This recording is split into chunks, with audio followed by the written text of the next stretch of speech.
سلیمان علیہ السلام نے اس مخلوق سے کہا، چوینٹی سے، کہ آپ کو مجھ سے کیوں ڈر ہے؟ انہوں نے کہا ڈر تو خدا کا ہے، آپ سے یہ ڈرتا ہوں کہ وَهُمْ لَا يَشْعُرُونَ، آپ کو پتہ نہیں چلے گا اور ہمیں پیروں میں کچل لیں گے۔ تو سلیمان نے چوینٹی سے کہا سلینی ما شئت، مانگیے کیا مانگنا ہے؟ اس نے کہا زد لی عمری، میری عمر بڑھاؤ۔ سلیمان نے کہا یہ نہیں ہو سکتا۔ کہا زد لی رزقی، میری روزی بڑھاؤ۔ کہا یہ بھی نہیں ہو سکتا۔ کہا لا اسألک شیئا، اس کے بعد کچھ نہیں مانگوں۔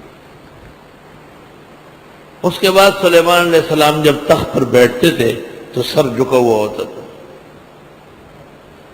کندھے نظر آتے تھے، سر نظر نہیں۔ وزیروں نے پوچھا، فرمایا چوینٹی نے میرا سر جھکایا ہے، نہ عمر بڑھا سکتا اور نہ رزق بڑھا سکتا۔ اللہ اکبر۔